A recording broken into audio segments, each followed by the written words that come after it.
Hey guys, Pretzel here, welcome back to another video. In this video, I will be reviewing the Neca Godzilla 1954 reissue figure. First, we will look at the accessories, which is the atomic breath. Move Godzilla out of the way for a second. So this is the atomic breath that the reissued Neca Godzilla 1954 figure comes with, which in this case the original did not come with this atomic breath, but the reissue does, if you didn't know that already. This version of the atomic breath is the same atomic breath that has been used for the Neca Godzilla 1962 Godzilla. Though there is some differences, mainly in the paint. I'll try to block out the light so you guys can actually get a better look at it. This, the one that my 4 fingers are on, this one right here is 62, this is 54. You can definitely tell the paint differences, I guess you can call it. I feel like this one was just 3D printed, and maybe they did some other stuff to it. I could be wrong, I'm not sure how these are made, but that's just what I'm guessing. But yeah, that's pretty cool. Makes it more reminiscent to the movie, I guess you could say, because there wasn't any color in the film since it's black and white. So since this is all white, it would be, I guess, fit well with the movie, because it wasn't any other color, just plain white. So that's really nice on Neca's part, if that's what they were going with, which I have no idea. The figure itself looks pretty cool, though I do have some problems on mine. The main problem I have on mine is the eyes. I'll try to get best look as I can on here. If you can tell, the pupils are looking basically straight down, not entirely straight down, but you get the point. And it's kind of making him look like he'd be looking straight if you put his head all the way up. Kind of like he'd be like a gangster trying to be like, "Hey man, you trying to fight?" Or you know, something like that. But it don't bother me that much. But yeah, that would be better if it wasn't like that. But nothing I can do about it now. I can't really do nothing about it at all. I could repaint it, but I'm not really good at painting, so I'm not going to do that. I'm just going to keep it how it is. The figure is a bit stiff, but not as stiff as some of the other ones, such as the 64. The 64 is still pretty stiff, and I had it for about maybe a week or two. It is pretty stiff still. Put it back on the shelf. Oh. But this figure isn't as stiff as the some of the other ones. It is still pretty stiff for me, but I have warmed it up a little bit, so it's not too stiff, but it is a bit stiff. And it looks really nice. It does look like Godzilla 1954, though I do think the SH Monster Arts version looks more accurate to the film. I do think this figure is still pretty cool. And the dorsal fins are like extremely flexible, which is pretty nice. So if you don't have to worry about the dorsal fins breaking. The articulation on this figure is pretty simple. You can move the head this way, move the head this way. You can kind of make them look up just a little bit, and you can get them to look down about that far. Without the waist joint, you can get them to look down like that, which is, oh, actually, there you go, like that. And the mouth does open. I did have trouble opening the mouth before, but not having as much trouble as I was.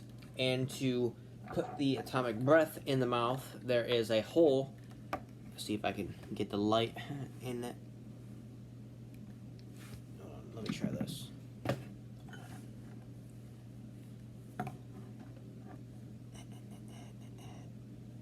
I can, there we go.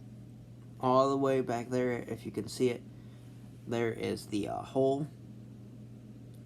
I'm trying not to blind you guys. The hole for the figure, or the atomic breath, and you will have to look at the shape of, because there's a shape right here, and then you can just plug it in and boom, and it stays pretty well, unless you shake it rapidly.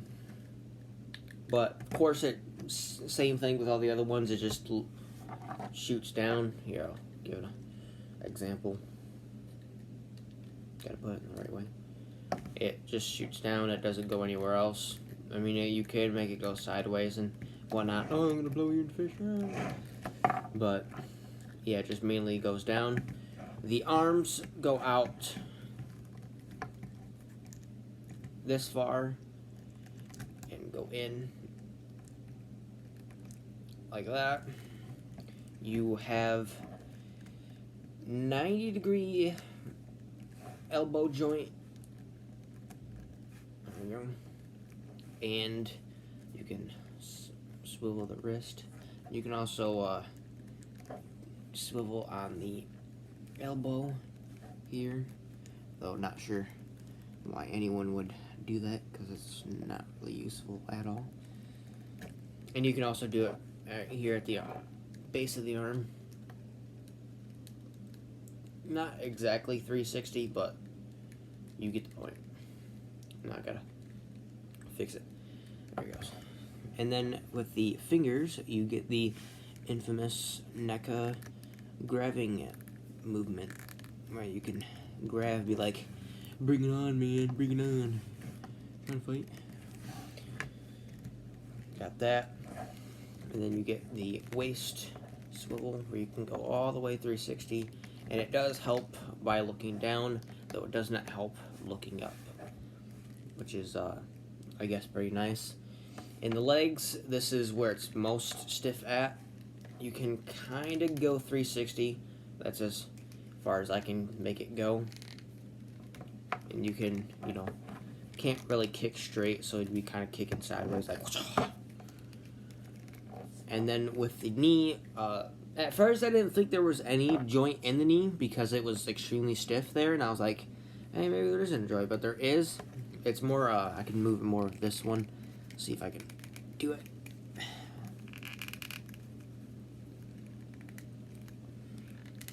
Come on. As you can kind of see, I guess. Maybe. Yeah, see it move right there. It has a little bit of a joint. I don't think it's 90 degrees, but yeah, there's definitely some movement in there. I'll have to try and heat that up some other ways, because I've, you know, put it in hot water, I blow dried it, and, you know, it still does that, so I'm gonna have to figure something out and just keep on doing it. And then in the foot, it goes up and down just a little bit. There is some ankle pivot, just a little bit, and you can twist the feet around to break Godzilla's ankles if you would like to. And then with the tail, you can move it this way, but with this tail, since I don't know why they didn't change this, which I hope they really would, but they didn't, is because this version has the bendy wire in it, which does have okay flexibility, though I would prefer the other technique that Neca has been doing with their fully jointed tails, and not just, you know, the bendy wire, because bendy wire's not even fun. And I didn't even know there was bendy wires in the tails and the old Neca tails until I actually found out myself, and I was like, oh, I didn't know that. But yeah, there's not too much articulation in the tail as I would like, but it's okay, I guess. And yeah, that's that. Well, we can do some comparisons. So here is bring back the Neca Godzilla 1964 figure.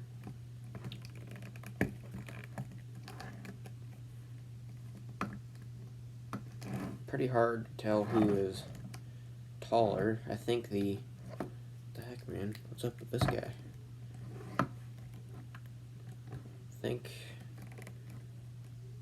I don't know, maybe I think this one's taller. But that's that. Put him back.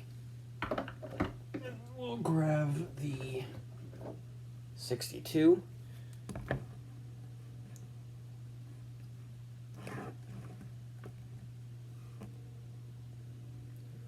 So there's that. Put him back. Then we'll put the oldest next to the newest.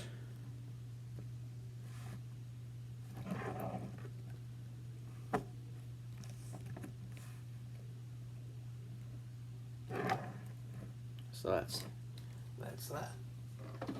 And there's your comparison. Pretty well, what's it called? Heighted. Well scaled with the other NECA figures. With the SH Monster Arts, I don't know yet. I'll check right now. Here's the SH Monster Arts 2019. Pretty well, just about the same as the NECA. Oh no, Welford, don't fall. I would not like you to fall on me. So, that is the review I have for the NECA Godzilla 1954 figure. I do think it's a really nice figure. The details are really well done.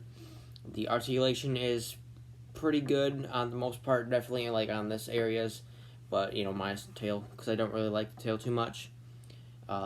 Some parts of it, as you know, the eyes are a bit disappointing, but that kind of thing doesn't really bother me too much. As long as it's not too noticeable, which it necessarily isn't unless you like exactly stare at the face. But I think it's pretty well.